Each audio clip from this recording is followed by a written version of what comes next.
This morning's roundtable is going to be on the application and efficacy, if you will, of weighted ball throwing programs, which is obviously very popular today in baseball and softball and so forth. So these are our panelists.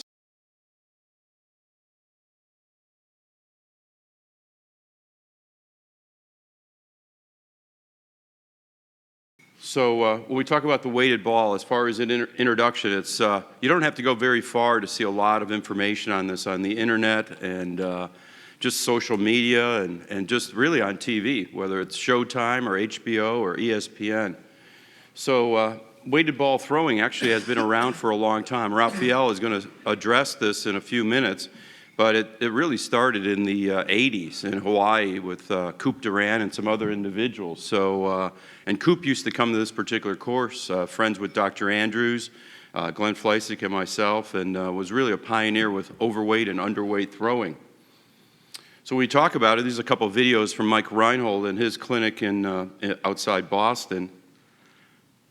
Obviously, the balls come in different weight if you're not familiar, and sometimes you do a rocking type of motion. Sometimes you rock off your knees or standing. And the principles are great, in my opinion, as far as transferring energy and getting the entire body involved in the process. There's a run and throw as well. And always monitoring the person's form, biomechanics, as you see here to the right, Lenny Macrina is watching him, making sure that his form is good, not breaking down, which I personally think is a big component, the supervision. And they kept hearing the same thing. Can you turn it up? Everybody throws harder and gets healthier. It scares Everybody. 800 plus kids, everybody's fastball, male, female, young, old, everybody's fastball gets better, and they're healthier. We haven't had one injury. It's too good to be true. And you know what they say about too good to be true? There's something wrong. We can't find anything wrong yet. I'm calling it the dream maker. If you're trying to get into college, if you're 88 and you can throw 90, you go to a better school. If you're a college guy trying to get into pro ball, if you go from 92 to 94, instead of making 50,000 in the draft, you'll make 500,000 in the draft. So velocity is the name of the game. And so that was actually off HBO, Real Sports. I think it's an HBO, not a Showtime program. So it's claims like that, and obviously there is some accuracy to it and maybe some inaccuracy. So we're going to start with Dr. Andrews, and just from a clinical aspect, what's been your experience with the patients you've seen, kids in particular, or professionals, as far as using weighted ball throwing? Well, I can tell you up front, I'm really biased against weighted ball throwing and long toss for production of injuries. And I just saw where my good friend Tommy House was saying it didn't produce injuries. It just goes to show you coaches don't really sometimes know what's going on. I gave a talk last Friday in Birmingham to the Alabama State High School Baseball Coaches Association for an hour. And as I told them, I'd never seen so many baseball hats in one place in my life. And I started into the talk, and my talk was on about youth injuries. And I got to weighted baseballs. I thought I was going to get booed out of the place because they all believe in it, and parents believe in it. And the two things that they're most interested in is being able to throw at 90 miles per hour. The main thing, that's what they're interested in. And some of these young kids are not, their ligament's not strong enough to throw at 90 miles per hour, so they tear it with one throw with a weighted baseball. So just to give you an example, the three things that I see coming in, and I still see a lot of Tommy Johns, and most of them are young kids now.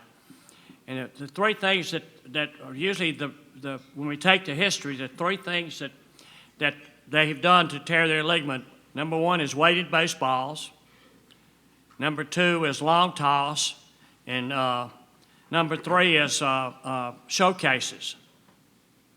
I'll just give you an example. A few years ago in a major college, a real baseball school, they had a new baseball pitching coach come in, and the fall started a weighted baseball program, and they tore 6 ulnar collateral ligaments and 6 of their major pitchers that fall on their college baseball team. I operated on 2 of them myself. A few years ago, and I won't tell you what major league team it was, they'd been averaging about 5 Tommy Johns a year since they started 26, 27, 8 years ago. And that particular year, they started a weighted ball program prior to spring training on all of their best pitchers. And that year, they had 18 Tommy John injuries. I don't know what else I could say, but that's my experience, and it certainly hadn't been good. There's all kinds of ways to tear your ligament. Of course, you're going to tear your ligament doing a lot of things, but those are the things that highlight my clinical practice right now. Weighted balls, long toss, particularly these junior high school kids throwing 300 feet, competitive to see who can throw the furthest, and they're 14 years old. And then the showcases, when they're not ready to throw and they overthrow and they tear their ligament. Thank you. Up in Detroit, what's going on up there as far as there's no weighted ball? difference. So the kids come in a lot, especially the skeletally immature kids, talk about weighted balls. They usually mention it. You'll ask them, they don't say anything, they squirm, and then they'll mention it offhand, and then they'll say, well, there's nothing wrong with that, right? And so what I'll say to them is if you're trying to get your velocity up, the safest way to do it as a kid is work on technique. And so oftentimes their coach, their pitching coach is either their dad or their local coach. So I'll set them up with a real bona fide throwing instructor, and that alone will tick up the velocity quite a bit. And then I'll tell them to work on their core. And like we talked about yesterday, we do a quick demonstration to show that their core is weak, and they get the message. And then they'll go work on their core, and that'll usually take care of it. So it's a problem. David, the question was asked, what's your experience with the weighted ball, just from a clinical standpoint, patients you see and so forth. What's your view of this training program? Yeah, we were talking about this last night. I've seen an enormous rise in, besides the, UCL injuries, in 2 injuries that I either didn't recognize well enough or they're on the rise, which is nerve injuries, particularly in these young throwers. Ulnar nerve, which probably some of them I misdiagnosed, and they're really thoracic outlet, and they're definitely related to this weighted ball thing. So that is beyond the UCL injuries, I heard that as I was walking in, that I've definitely seen, and I'm kind of horrified. I'm really horrified in these, as you were saying, these kids that are not strong, skeletal muscle-wise, and they're applying these big balls. So, I don't have much positive to say about it. Yeah, maybe they're just not ready for it yet. So, Eric, what's your view? I think you have to look at it not just from the implement, but from the person. Probably the best example I can give you is, so we run a college development program every summer. It's a lot of kids who threw 30 innings who need to add velocity, gain 20 pounds, do something to change, the way that they approach baseball as opposed to just going and playing summer ball. So we pre-test every one of them. They all throw a bullpen on day one. So we do movement screen and get a feel for what they can do. And what's really interesting, if you look at Major League average, your spin rate on a fastball is going to be 2,200 and change on your average Major League pitcher. The guys that are a little bit lower, 2-seam guys, and guys that are higher that throw 4 seams. And what's interesting is out of those 4,200 pitchers, we had 2 that could actually spin the ball at 2,000 RPMs. So what that tells you is a lot of them have no idea how to impart force to a baseball. It's something it may be grip, they don't even know how to hold a fastball. It may be the kind of thing where the kinetic energy working up the chain isn't doing its job, but there's a marked difference between where kids think they are and where they actually are. So you can, even at that level, kids who are playing college baseball, you can make a really big difference just by teaching quality catch play, things like that. With that said, the stuff that we see the most often with respect to weighted balls is you have to differentiate between, are the weighted balls the problem, or is the physically unprepared kid jumping into any aggressive throwing program the problem? Because you can do it with long toss, you can do it with too many mound appearances, you can do it with showcases. So we spend a lot of time just counseling kids on what their competitive year should look like, how to plan out their developmental calendar, and try not to vilify the implement before we actually qualify the kid for what's ahead. Yeah, great. Ken, with the Diamondbacks, do you all use weighted ball throwing? I would say it's a tough question because players, inevitably at our level are going to come in with a program that maybe they've got in the off season somewhere else, And I think, it's our job to either counsel them to the most adequate way to use them or out of them, I guess. I'm kind of like Dr. Andrews. I've seen enough kids on the other side of not good that scares me. But I've also seen some guys that, at our level are skeletally mature and they're strong and they've cleaned up their mechanics a bit by, taking a weighted ball, and it changes the way their mechanics are working, which I think if you dig deeper into it and you look at some of the motor learning patterns that are developed out of some of it, the theory sounds good, and I've seen some of them actually get better, but I would say as a whole, most of them don't. And anytime, at least in our sport, being the competitive nature that it is, if 5's good, then 10's better. Yeah. So that's where it gets carried away. Yeah, especially with kids, right? What we'd like to do now is present a little bit of research. Some of the panelists have done some extensive research in this particular area. Mike, you want to lead us off? I'm just going to talk about a couple of studies that we've started in collaboration with Dr. Fleissig, Dr. Andrews here at ASMI with us up in Boston with Lenny and I. The first one, what we wanted to do was take a 6-week program that is quite typical from what we see. If you were to ask me, I actually think it was actually pretty conservative compared to some of the programs that we saw. So we actually based this off of the programs that are out there. So I wanted to summarize that real quick, essentially what happened over 6 weeks. But, we looked at 44 youth high school baseball pitchers. So we chose this intentionally because these are the people that, that we're seeing the injuries from, the poor kids that are getting hurt. We measured their range of motion, strength, and velocity and various torque off while throwing a bullpen at the beginning of the 6-week program, and then we had them throw a weighted ball program for 6 weeks. And essentially what we did is we gradually progressed up over time. We used various weights from anywhere from 2 ounces all the way to 2 pounds, although we did gradually ramp that up. So they only did the heavy balls a very small amount towards the very end. The control group just played their normal, preseason catch of 5-ounce baseballs over time. They all worked out, they all trained, they all did the same program other than that. And what we did in the program was a combination of essentially Neil's rocker throws and run and guns that Kevin already showed, so I'll kind of skip those. And what we showed was, the weighted ball group went up. They went up 2.3 miles per hour, which was 3.4%. So they went up. But there's a couple caveats here, like I kind of wanted to point out here. 80% of them improved in velocity. 12% went down. So not all of them improved, and some actually got worse. But if you look at the control group, 67% of the control group also went up in velocity because they trained. They worked with the pitching coach. They got 4 months older, right? They progressed over the off season a little bit here too. So to me, everyone wants to say, well, yes, here's a good example that the velocity went up. But I think if you dig into the numbers a little deeper, it's not perfect, right? It's not exactly perfect. Other things we found, unfortunately, were injuries. We had a 24% injury rate.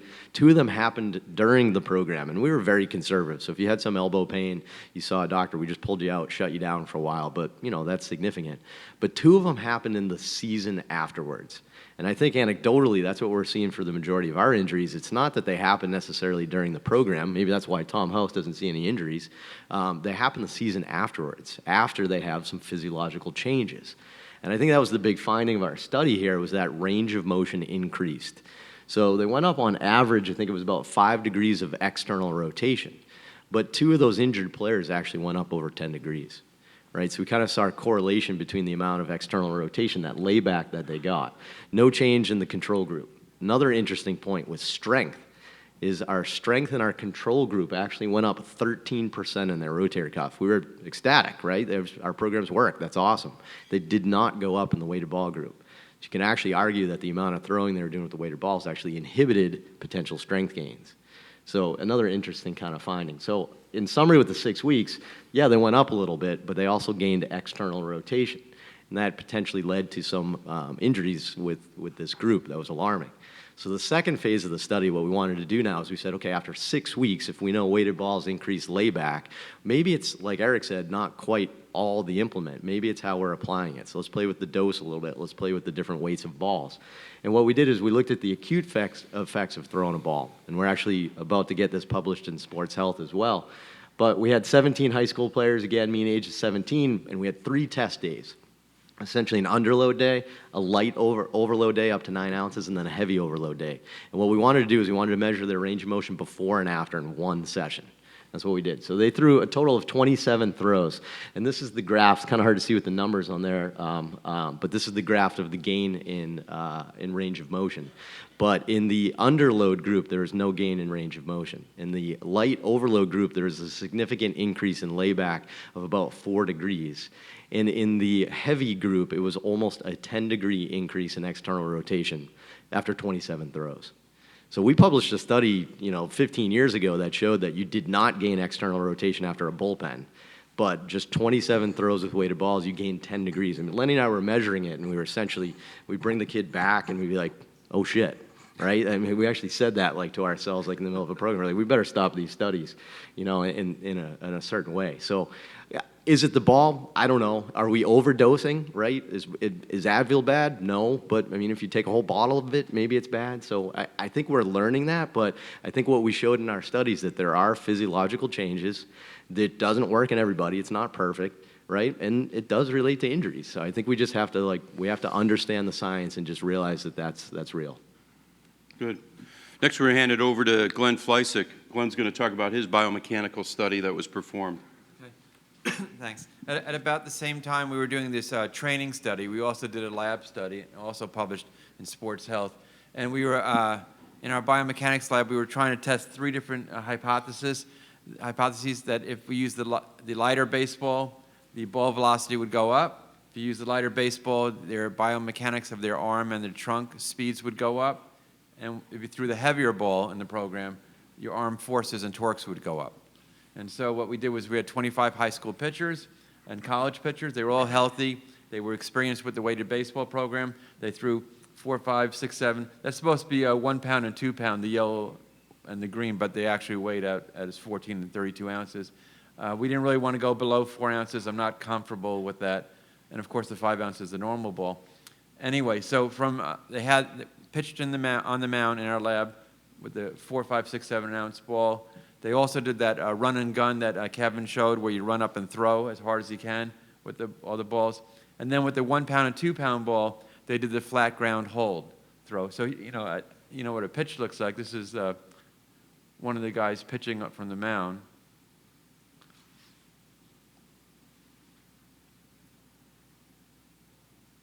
He has the markers on it, and that's his pitching motion. And then here's what the run and gun. He ran into the camera. It's on flat ground, and you might be able to qualitatively see some differences in his pitching mechanics. But you can see that the leg, his trunk looks a little more upright.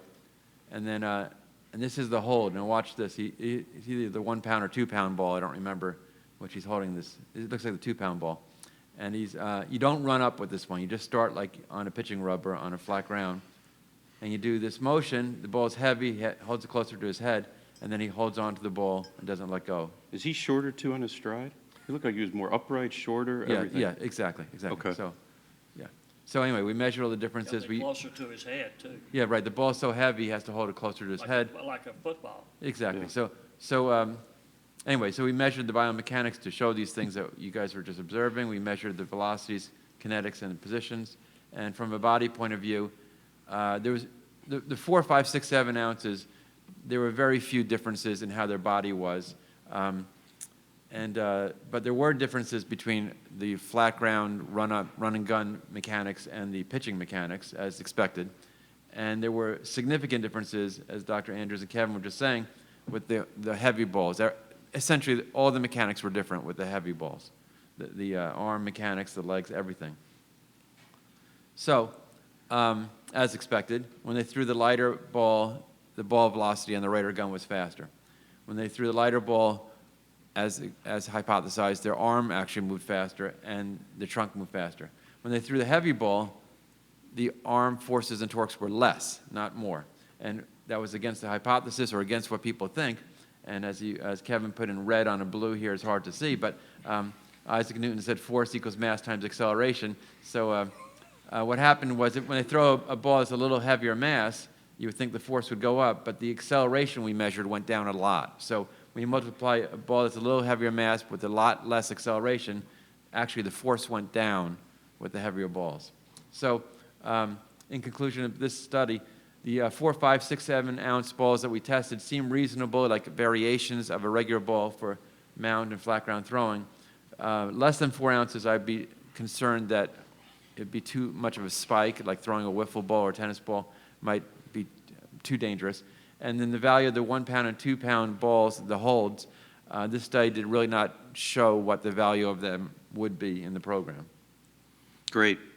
You know, we think about some of these programs as they're new. Sometimes they're just renewed. And as I mentioned before, some of these programs were around since the 80s. So Raphael is going to talk to us about the kind of the background of the weighted ball throwing program, some of the previous studies, and basically the efficacy and evidence-based approach to this. Yeah, so throwing weighted implements has its roots in the former Soviet Union. They started doing work on this back in the 60s and certainly into the 70s and 80s.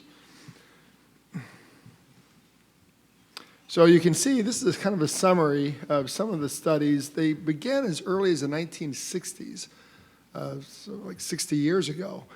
Several studies demonstrated that throwing overweight baseballs, and you can see the ounces there, high school and college primarily, resulted in 5 to 10% increases.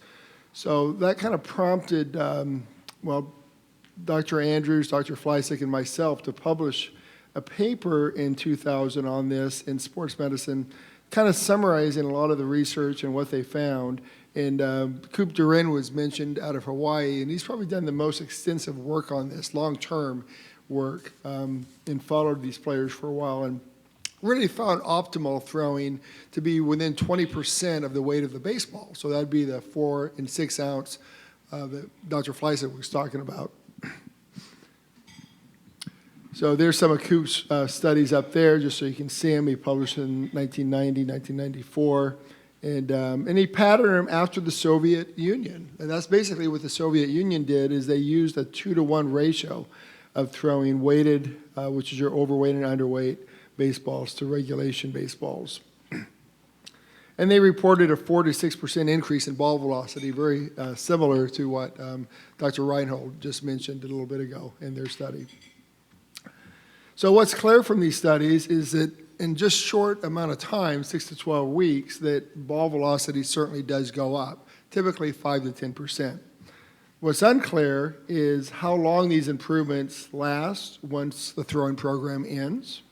It's also unclear what volume, ball weights, training duration, and frequency are optimal for maximizing ball velocity. So there's still a lot of unknowns, and there's still a lot trial and error to find out what works.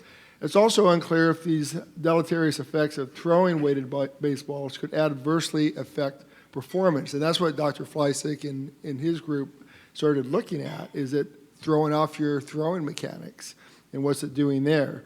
And then, of course, overuse and altered neuromuscular control that it was already mentioned just a bit ago, and motor learning patterns, which could adversely affect pitching mechanics. So we think if you're going to do it, off-season might be the best time to play around with this, but of course that leads to the question, is you're going to lose the effects that you got in the off-season. How long do the increases in ball velocity last?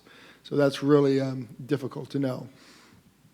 And then finally, just the last 2 slides here, is Dr. Wilk, Dr. Fleisig, myself, Dr. Andrews. We did a series of studies along with some of these other authors you see up here to look at resistance training, because that's kind of like an overweight implement. And you can see from these studies that resistance training certainly improves ball velocity. You can see in almost all these, we're looking at 3 to 4% increases, which are kind of similar to what we found in the weighted baseballs. So, and resistance training doesn't really have the injuries tied in, or potential injuries tied in, that you see in the weighted baseball. So we think resistance training is probably the most important thing. Here's a bunch more studies. So there's been a whole bunch of studies done on this. And you can see using plyometrics, using dumbbells, tubing, Kaiser equipment.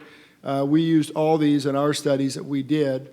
And so that's kind of my final spill, is resistance training seems to be as effective as throwing weighted balls without a lot of the other potential problems.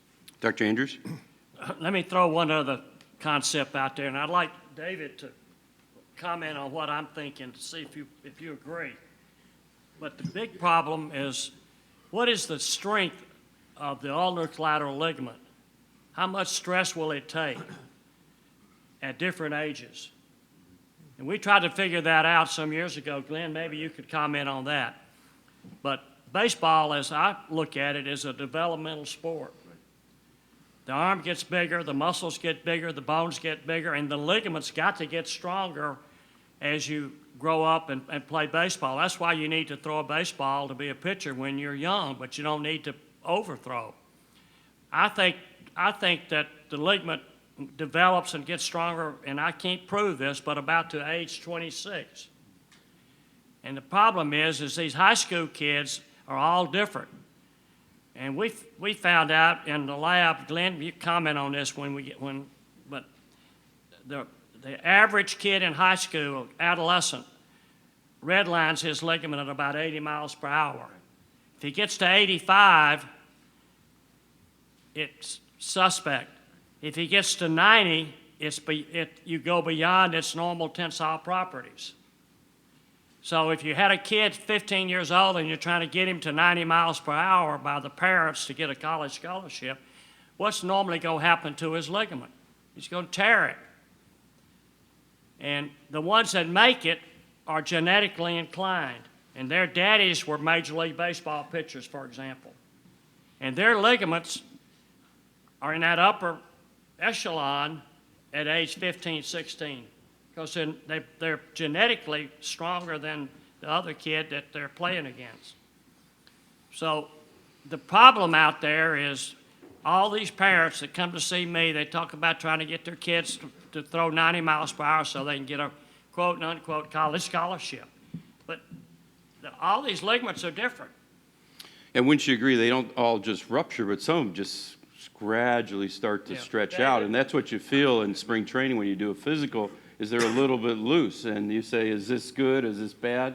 David? I mean, I have like nothing smart to add to that. That is, I mean, that is absolutely true, although none of us can prove it. And it, you know, we were talking about this last night, it speaks to this whole, like lots of things.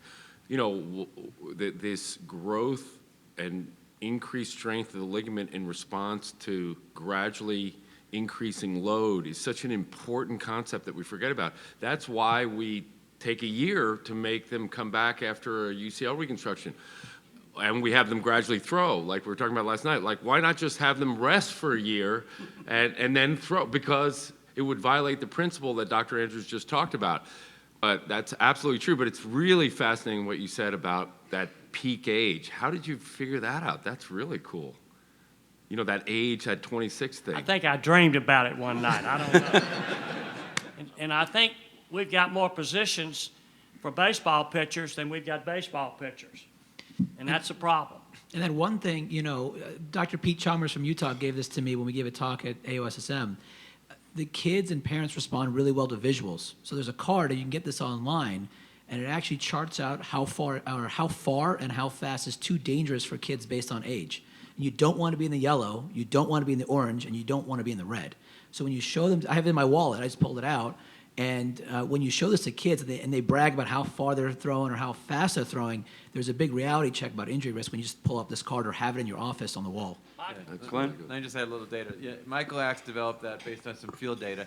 And what Dr. Andrews was saying about a red line, we did a study about 15 years ago about factors that related to who got hurt. It was a clinic study, not a lab study. And playing year-round was a big factor, and pitching with fatigue was certainly a big factor. But pitchers, high school pitchers who pitched faster than 85 were much higher statistically risk of getting hurt than pitchers who pitched less than 85. And so the last thing I want to say about that is really why we have more high school injuries today of pitchers is two things, I think, is too much and too hard. The too much is they play one sport, they play baseball year-round, even before high school. And the too hard is this love of the radar gun, the love of the speed. Dr. Andrews has been on my case about this, pushing this for 20, 30 years, that the radar gun, you know, the winner of the game is not the one who scores the highest on the radar gun. The winner of the game is the one whose team scores more runs. Right. But it's all out of whack that the colleges and pros are drafting players based on their radar gun and therefore all the players are playing towards the radar gun versus the score on the scoreboard. So we'd like to do the last short presentations. They're going to be how can we use this maybe successfully? Because I think there is a way of doing this. I think there is some good efficacy. So Lenny, why don't you start with us about the performance side? I think I was tasked with talking about the youth. And so I work with Mike up in Boston, for those that don't know me, so I'm involved with a couple of the studies that have been presented previously. And so we always, as we've talked about, we get parents that come in with their kid asking for advice. Should we do weighted ball programs? Or if we ask, have you been doing weighted ball programs? You know, we want to know some background on them. So for me, I look at other things first as well. So we talk about the low-hanging fruit, right? We talk about how old are they mature enough? Well, usually what we're seeing, the 14, 15, 16, even 17-year-old are oftentimes still skeletally immature. And it's interesting, Dr. Andrews says even into their 20s, they're probably somewhat immature in their ligament.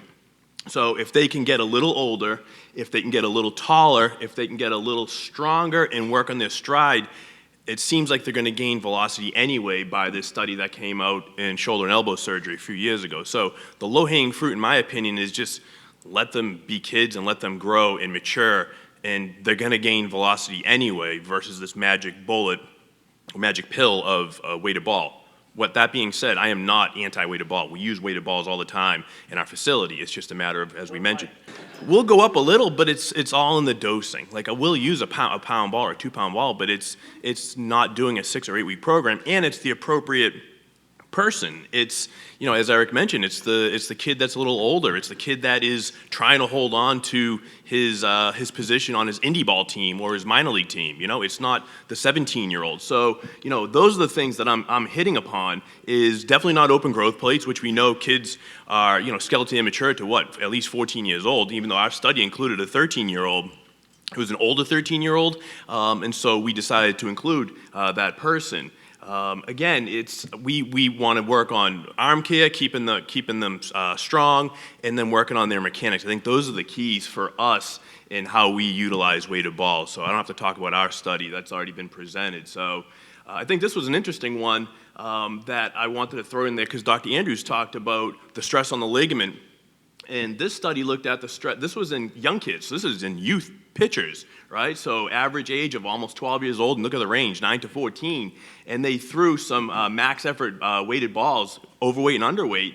And you can see, obviously, as the ball weight goes up, the torque on the elbow goes up to the point of what we think is close to failure of the ligament. And this is in young kids, right? So if you're looking at, you know, about 37, 40 Newton meters of stress on the ligament, I mean, you're putting a good amount of stress on the ligament just in doing weighted balls. And these are in skeletally immature kids. So again, I think there's a time and a place, but for me to talk about the youth, I just don't do it, and I can't imagine these guys would too. Yes? I think Eric was a co-author in this. I believe so as well, and even though you're going to sit next to me, so it's funny that you could talk about it.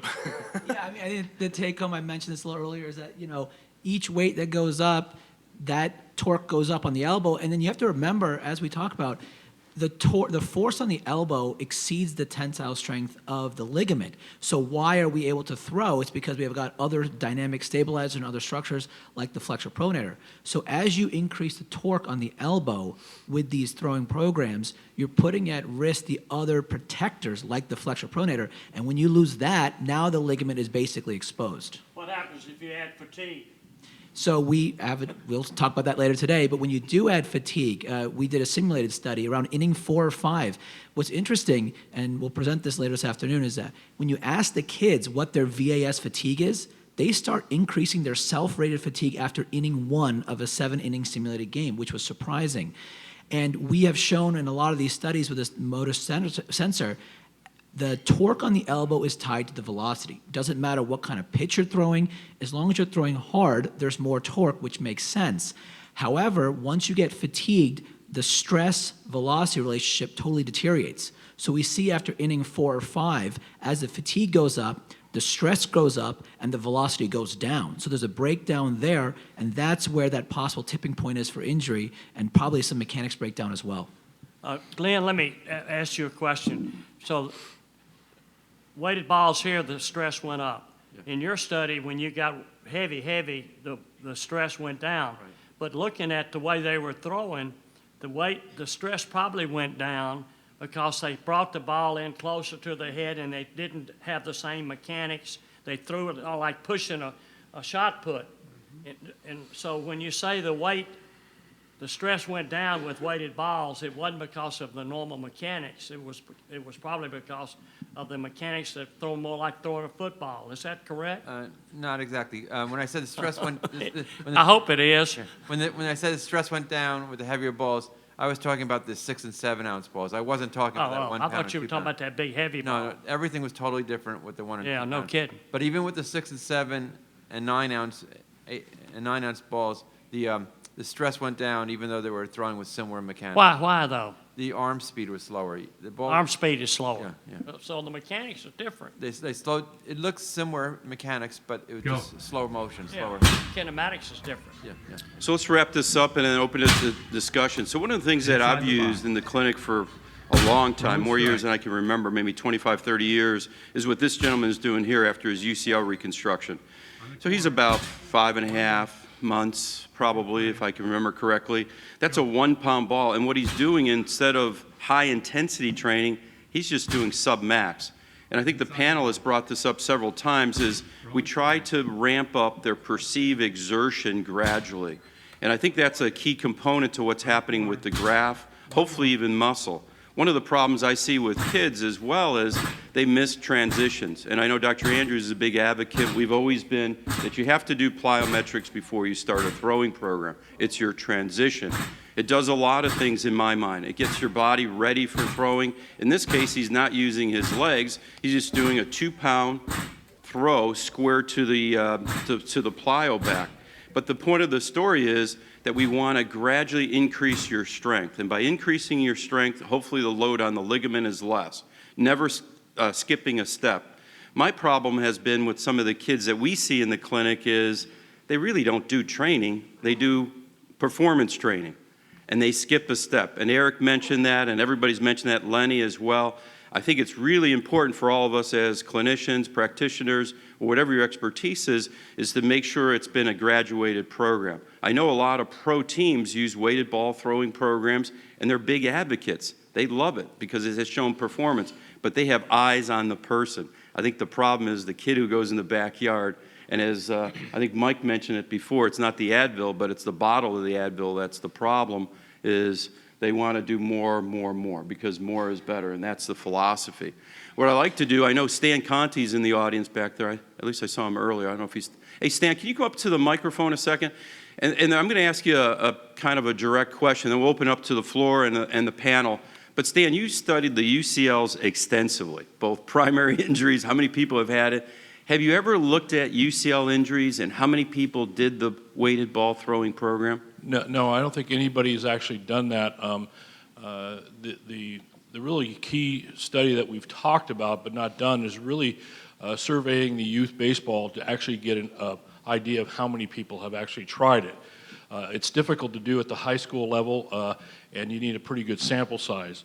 We haven't done it. No one that I know has done it. There's been a lot of good surveys on youth baseball, but not specifically on weighted balls. And I think that would be helpful to know exactly how many people are doing this. Obviously, to the idea of whether or not they incurred an injury to their medial elbow would also be really good. But I want to add one thing that Eric talked about, and that is the key is overall strength. When you talk about, we've talked for years about the fact that the UCL is near rupture on every throw. And the fact that it doesn't happen tells you that there are other secondary issues that are really important, such as the flexors. And I think there's been more research in the last 5 or 6 years on the importance of the flexor pronator in regard to protection. Maybe up to 30% of some of those forces are absorbed by the flexor tendon. So it's not unusual to see, like I think Sakati wrote an article on flexor injuries in regards to that happening first because they get fatigued, and then you end up with a ligament problem. Great, thanks. What I'd like to do now is open it up to the floor. Anyone has any questions or comments from the floor, please come up to the microphone. as well as to the panelists if they have any other thoughts and views. Kevin, can I ask a question Sure. while we wait for some people to come up to the mic?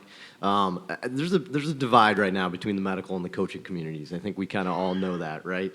The coaches think this is like the best thing since sliced bread, right? And we're trying to tell them that Santa Claus doesn't exist, right? And that's kind of like the divide. I know. I looked around the crowd because I'm a parent, and I was making sure there's no youth in the crowd. But we're breaking their hearts, as Dr. Andrews kind of mentioned earlier, when we say that we should be a little cautious with this because they think this thing's amazing. So our paper was applauded in the medical community. It was the most downloaded paper for sports health last year, and we won the award for the best research paper of the year. And the coaching community tried to say it was not valid, which is hilarious, right? So it's really funny where the divide is. So my question is to Glenn. We talk about the peak stress going down with weighted balls, and the weighted ball community devoured that and said weighted balls are safe because Glenn said peak stress was down. It was the first time the weighted ball community spoke nicely about you, by the way, right? So just to be honest, they said the peak stress went down, but clearly the heavier balls change the physiology and have some other interesting things. Is it more than peak stress that we should be looking at? Should we be looking at total stress over the duration of the pitch versus peak stress, and how does that change with weighted balls? Right. Of course, you got to look at the whole picture and instead of pick and choose just one little number. The peak stress is one value. You want to look at the impulse or the total amount of energy that's done. And also, as we were talking about with Dr. Andrews here, whether the different balls change your mechanics. I think it's really nice that what we're doing is doing some lab data, which doesn't mean anything without the field data, and the field data, which doesn't mean anything without the lab data. I think they go well together. What I'd like to do now is I'd like to go around the panelists, because I think there's a place for weighted balls. I think everyone would agree that it has application, but how do you apply it? And just quickly kind of summarize. Maybe we'll start with Eric at the top, and let us know how you do it on a daily basis. One thing I would add to what Mike said, just to build on it, so there's a pretty good revolution going on in the skill development community, and maybe strength and conditioning coaches, physical therapists, athletic trainers are the bridge between that, excuse me, and the medical community. There's really three kind of, not necessarily advancements, but realizations in the coaching community about internal versus external focus cues, random versus blocked practice being the second one, and then also like a constraint-based approach, which Ken alluded to yesterday. And weighted balls kind of, in some capacity, satisfy all those means, right? It's randomized practice as opposed to block practice. The loads are different. And on the internal versus external focus cues, like a lot of guys are using intent without direction. So there's a lot of things that cater to that world, and that's why I think this has been kind of a perfect storm in that regard. There are a lot of coaches, I think, right now that are just okay with saying athletes will figure it out. And the problem is it's up to us to make them recognize that as they figure it out, A, some people don't. If you give somebody a 400-pound deadlift, they don't all magically just figure out a way to pick it up correctly. But B, we have some pretty substantial biomechanical and musculoskeletal consequences as we learn it. With that said, for us, if we're looking at a pro baseball player, I love like a 14-week throwing program working back from the date they report. That's impossible for a major league pitcher who plays in the playoffs. Mm-hmm. But on the minor league side, if guys report March 1st, we can do a lot of that stuff. For us, the biggest mistake people make in the weighted ball world is aggressive on-ramps too quickly, right? So the worst thing I think you can do is go out and do a weighted ball program from day one. For us, guys gradually build up their throwing program, work their way out to 150 feet over the course of the first 4 to 5 weeks. That's also kind of like the get there out of the pipes. It's like when you turn the furnace on for the first time in the winter, it makes all kind of weird sounds. You just make sure it still works. So for us, really, our workload periods, if we are going to do weighted ball stuff, doesn't start till really week 6. Most of the time, those are reverse throws, things that maybe aren't perceived as big and stressful in that regard, and then it may deviate in different places. So Corey Kluber's used weighted ball since 2009. If you actually looked at what it is for him, it's between 4 and 8 weeks of his year. He's not doing it in season. He's not doing it before he goes out and throws in games, particularly in regards to some of the stuff Mike talked about with rapid increases in ER prior to throwing. That's a big deal for guys that can't stabilize it. So we integrated it at certain portions of the year in limited doses. Sure. David, is there a place?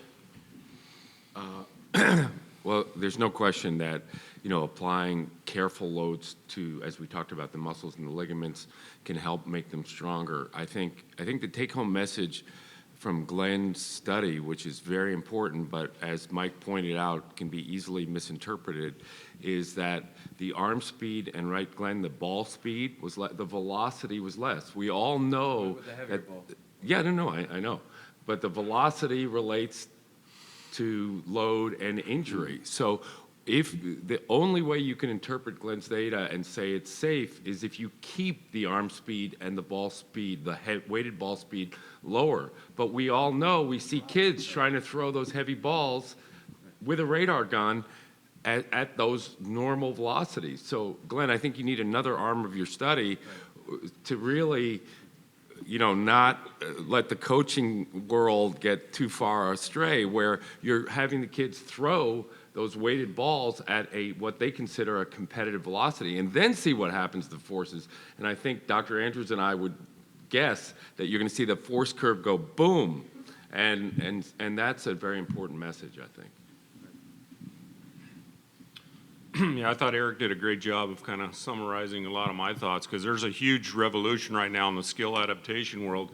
And quite honestly, there's a couple things that I've seen in it that I'm like, wow, the guy's much more efficient with his mechanics than he was. If you have a guy that's really long and he doesn't get to the cocking position with the right degrees of protective stress, then maybe giving him a weighted implement but not doing it max force. It's kind of an evolution of what you were doing there in the clinic. It's the next step, but I'm probably more apt to push for movement efficiency and sequencing of the lower half up. I feel like you're going to get just as much increase there. At least the guys that we've had in our program that we put on, I don't know, we used to call it the velocity program. We call it the player dynamics program now, just to get people off of that. But it encompasses some of those things, and we've seen guys gain 4 miles an hour and never even really throw a weighted ball. So, I'm about the movement efficiency, but I think there are some very interesting things in there. And then the last piece is every guy has to have an adequate ability to have, produce strength and power before they can even test into this thing. Yeah, for me, there's 3 rules to satisfy before I'll think about a weighted ball. 1, skeletal maturity. 2, maxing out all the things we talk about, conditioning, core strengthening, technique. And 3 is doing it with someone that knows what they're doing, has a track record for doing it. And I think to Mike's point, we've been very active in the community giving talks to coaches and parents and families. And by and large, I mean, there's exceptions, but most coaches care about their kids and they want them to do well. That's why they want them to get their velocity up, to get their scholarships. And we show them the data and talk to them about ways they can get that velocity up in a safe way. Most respond, and certainly the parents are higher likely to respond, and then those coaches become champions to that new way of thought. So it takes a lot, again, to Mike's point, a lot of community involvement to do it, and we're seeing good changes. Yeah, good stuff. I don't know how much more intellectual knowledge I can add, but the Corey Klubers of the world and the Scherzers of the world, Scherzer's using weighted balls, but the workhorses, completely different world than the 17-year-old who comes in and is still trying to, develop his body. So to me, it's the older kids, it's the minor league guy, it's the major league guy, it's the college guy, end of his college career, who's really trying to ramp up, or maybe has a chance to get drafted and is looking to really, gain a little bit more velocity.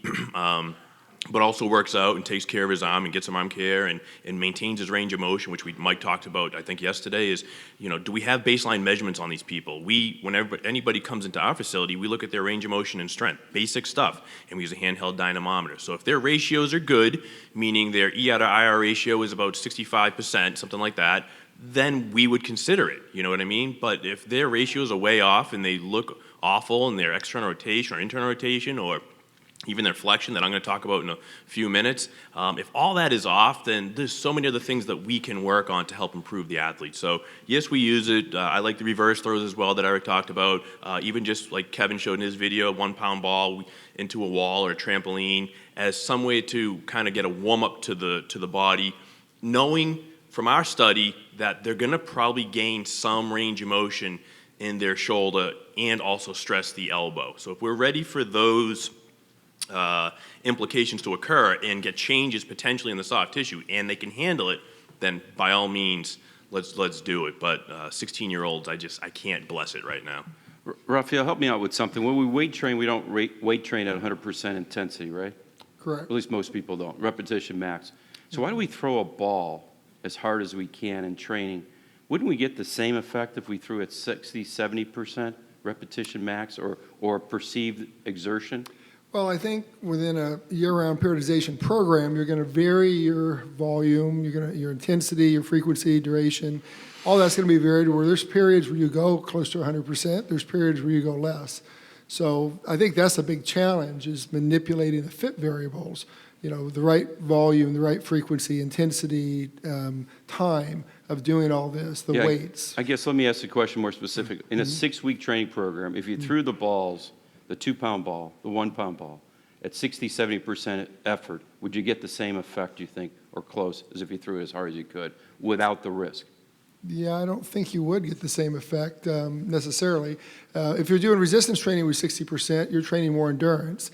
If you're doing resistance training with 80%, you're doing more strength. So you're training different components of fitness. So I don't think you would necessarily get the same effects. I think that whole question centers around if weighted balls help velocity through strengthening or endurance. And I think what we're finding is it probably helps velocity through the gain in layback, which is probably a neurophysiological thing if it happens that fast, and a desensitization of the stretch reflex. So I think to answer your question, I would say I don't think that percentage would necessarily matter because it's not a strength gain. So I think it would help desensitize at that percentage, and it would be effective because we see a good gain in velocity with people that throw sub-maximal weighted balls. Yeah. But it's not strength related. I think it's just because it still increases layback. Does that make sense? Yep. The answer for me is no. I don't think there's any place, because there are too many variables. My goal is to try to prevent injuries in baseball, particularly the ulnar collateral ligament and elbow injuries. And there are too many variables with that. We got other things we can do. So I've got 2 grandsons playing youth baseball, and I would damn sure not, I always ask, well, what would you do if it was your kid or your grandkid? Well, for me, I would damn sure not let them do a weighted ball program. And for me, the answer is no. I don't see any need for it, period, with the number of injuries that I'm seeing. What about a pro team, though, that's under the supervision? Doesn't matter. No one. You don't need it. What do we need it for? Okay. I mean, we try to keep pushing the envelope professionally so we can win games.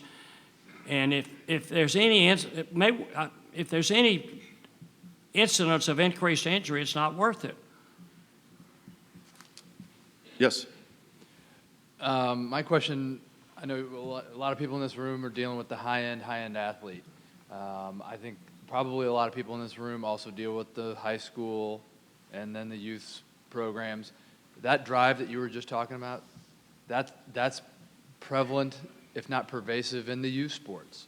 We are going to win at all costs. Not everybody, but there's a lot of that.